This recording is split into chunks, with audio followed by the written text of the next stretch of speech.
dikatakan oleh Nabi, akan datang kepada kalian seorang ahli surga.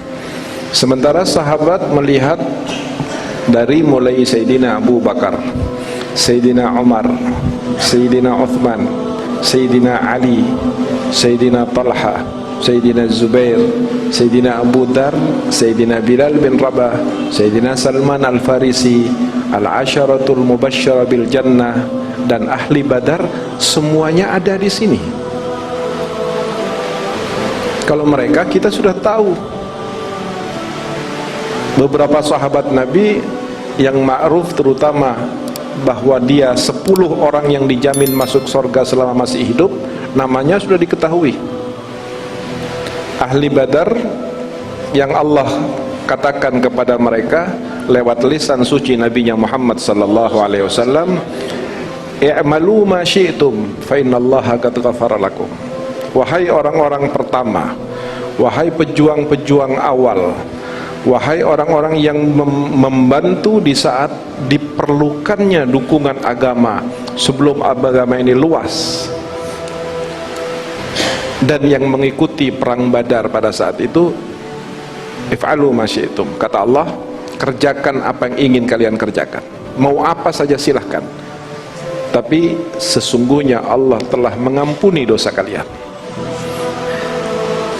Karena ini diucapkannya kepada sahabat, maka sahabat dengan jaminan ini bukan kemudian mengatakan, ah kalau gitu saya akan berbuat, tidak.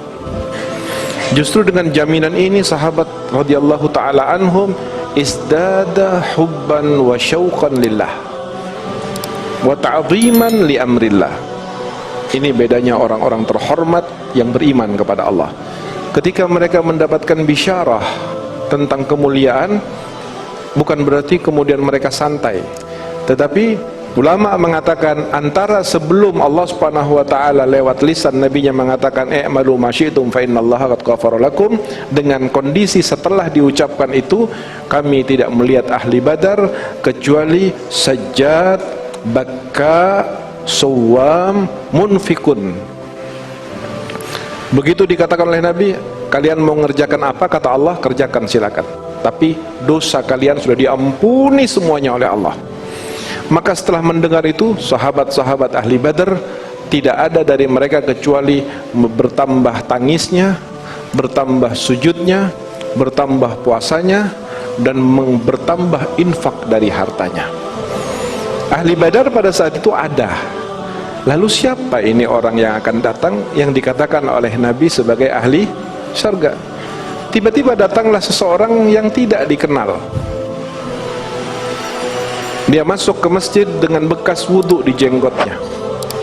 Lalu kemudian dia melakukan salat sunnah tahiyatul masjid, lalu memberi salam kepada Nabi, lalu kemudian keluar. Sahabat ketika dia keluar, Nabi mengatakan, dzaka ahlul jannah, itu yang saya katakan orang ahli surga. Salah satu sahabat mengikuti orang itu sampai ke rumahnya, lalu dia mengetuk pintunya, lalu dia berkata bahwa saya adalah musafir yang ingin nginep di rumah Anda, dipersilahkan nginep. Subhanallah.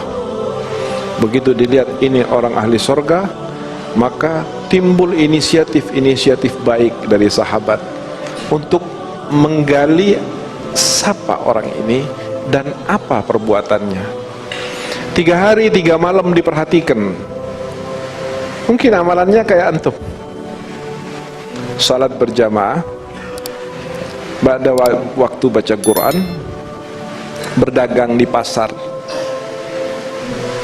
kembali kepada keluarganya, tidur, bangun, seperti itu lagi. Maka setelah 3 hari, orang itu bertanya, apa yang bisa kami bantu dan apa tujuan Anda? Sesungguhnya saya bukan musafir jauh, tapi saya dari Madinah, dan saya orang yang mendengar langsung dari Nabi tentang Anda, bahwa Nabi berkata sesungguhnya Anda adalah ahli surga.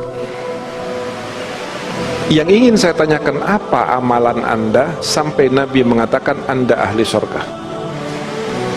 Anda tidak ikut perang Badar, Anda bukan pertama orang yang mendukung Nabi dalam keislamannya, tapi Nabi mengatakan Anda ahli surga. Apa amalan Anda? Orang yang ditanya justru bingung. Dia mengatakan saya tidak punya amalan kecuali seperti yang Anda lihat.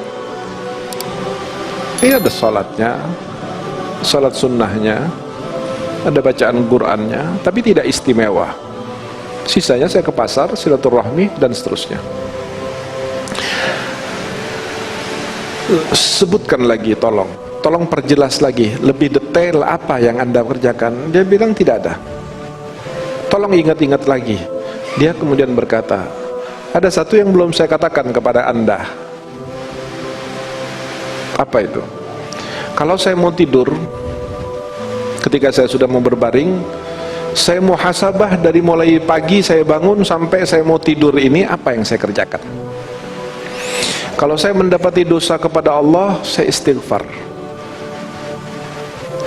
Kalau saya mendapati dosa kepada orang, saya jadikan itu besok agenda penting saya untuk datang minta maaf kepada orang tersebut.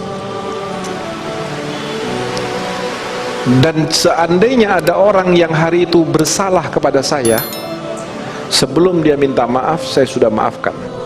Sehingga saya tidur dalam keadaan hati bersih, tidak punya kebencian kepada sesama muslim. Dan ternyata itulah orang yang dikatakan oleh Nabi sebagai ahli surga.